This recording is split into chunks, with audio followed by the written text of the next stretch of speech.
यहां हमारे पास कुछ आकृतियां यानी शेप्स हैं। चलिए देखते हैं कि ये आकृतियां क्या हैं। यहां ये सबसे पहली आकृति है जिसका आकार चांद के जैसा है और हम जानते हैं कि चांद का आकार वृत्त जैसा होता है, इसलिए हम इसे वृत्त सर्कल कह सकते हैं। आइए अब देखते हैं कि इसे वृत्त क्यों कहते हैं। वैसे तो गणित में वृत्त को परिभाषित करने के कई तरीके हैं।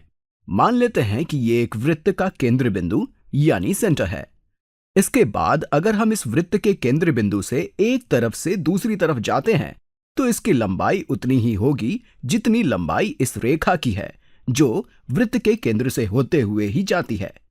लेकिन अगर हम वृत्त को कुछ इस प्रकार से बनाते हैं तो हम इसे अंडाकार यानी ओवल कहते हैं।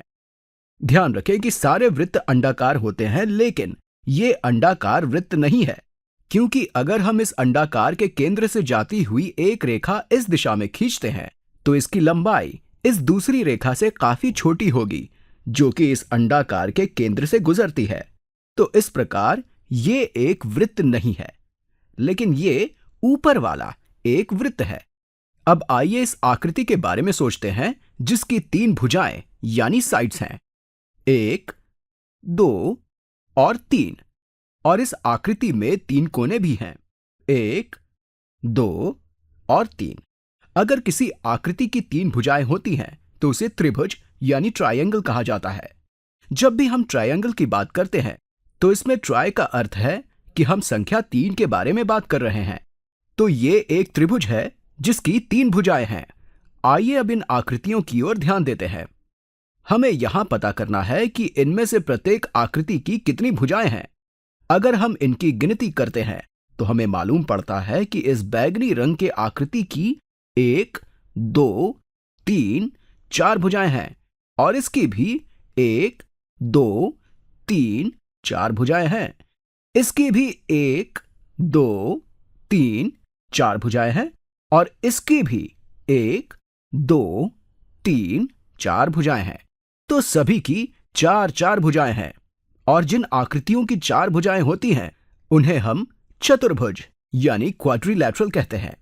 ध्यान दें कि जब किसी शब्द के आगे अगर क्वैड शब्द का प्रयोग होता है तो इसका मतलब है कि हम संख्या 4 या यूं कहें कि 4 भुजाओं के बारे में बात कर रहे हैं, इसलिए इसे चतुर्भुज कहा जाता है।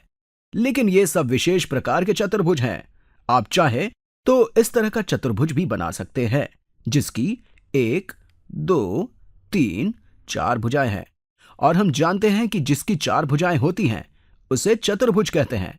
आइए अब हम इन आकृतियों की तरफ बढ़ते हैं। यहां इस आकृति में आप इन कोनों यानी कॉर्नर्स को देख सकते हैं। ये कोने किसी वर्ग की तरह लग रहे हैं, इसलिए इन्हें कभी कभी वर्ग भी कहते हैं। हम इसे समकोण मतलब राइट एंगल भी कहते हैं। ध्यान दीजिए, मैं यहां इसके चारों कोनों पर वर्ग बनाता हूं। अब अगर इसके चारों कोने वर्ग हैं या यूं कहें कि समकोण बनाते हैं तो इसका मतलब है कि हम आयत की बात कर रहे हैं। चलिए अब इसे अच्छी तरह से समझने की कोशिश करते हैं।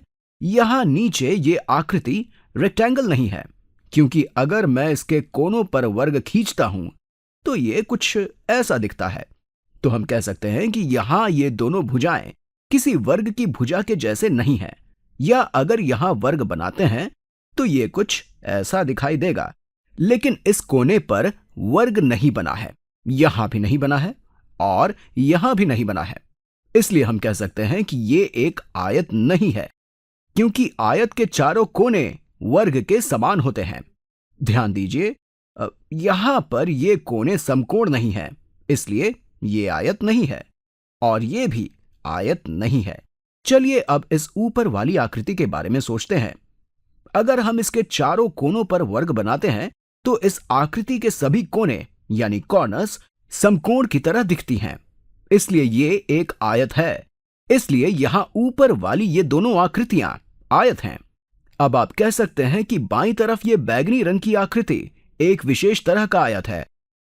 इसके कोने सिर्फ वर्ग ही नहीं बल्कि सभी कोने समकोण हैं और इसकी चारों भुजाओं की लंबाई भी बराबर है। और यहां इस चित्र में हम देख सकते हैं कि ये भुजा इस भुजा के बराबर है और ये भुजा इस भुजा के बराबर है। तो अगर सभी भुजाएं बराबर हैं और सभी कोने वर्ग हैं, या यूं कहें कि सभी कोने समकोण हैं, तो ऐसी आकृति को हम वर्ग यानी स्क्वायर कहते हैं। तो यहां यह आकृति एक वर्ग है, जिसे हम विशेष तरह का आयत भी कह सकते हैं। यहां इसकी सभी भुजाएं बराबर हैं, लेकिन इसकी सारी भुजाएं बराबर नहीं हैं। अब यहां नीचे वाली आकृति में भी सारी भुजाएं बराबर हैं, 1, 2, 3, 4, लेकिन इसके कोनों पर वर्ग नहीं है। अब अगर यहां इसके कोनों पर वर्ग बनाते हैं तो यह उपयुक्त नहीं दिखता है, और अगर यहां बनाए तो भी नहीं दिखता है, क्योंकि यह समकोण नहीं है। तो जिसकी चारों भुजाएं बराबर होती हैं, हम उसे समचतुर्भुज मतलब रोम्बस कहते हैं। आइए अब देखते हैं कि अगर वर्ग की चारों भुजाएं बराबर हैं तो क्या हम इसे समचतुर्भुज कह सकते हैं? हां, हम इसे समचतुर्भुज कह सकते हैं। तो हम एक वर्ग को आयत और समचतुर्भुज भी कहते हैं। आइए अब आखिरी आकृति की तरफ बढ़ते हैं। इस आकृति की खास बात यह है कि इसकी दो भुजाएं एक ही दिशा में हैं। यहां एक ही दिशा से हमारा मतलब है कि ये दोनों भुजाएं समांतर यानी पैरेलल हैं।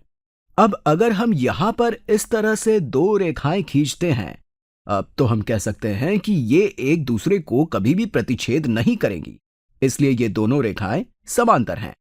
और अगर किसी आकृति में सम्मुख भुजाओं का एक युग्म यानी पेयर ऑफ ऑपोजिट साइड समांतर है, तो हम उसे समलंब चतुर्भुज कहते हैं। ध्यान दीजिए, यहां इसकी दूसरी सम्मुख भुजाएं आपस में किसी स्थान पर जरूर मिलेंगी, इसलिए ऐसी आकृति को समलंब चतुर्भुज यानी ट्रेपेजॉइड कहते हैं।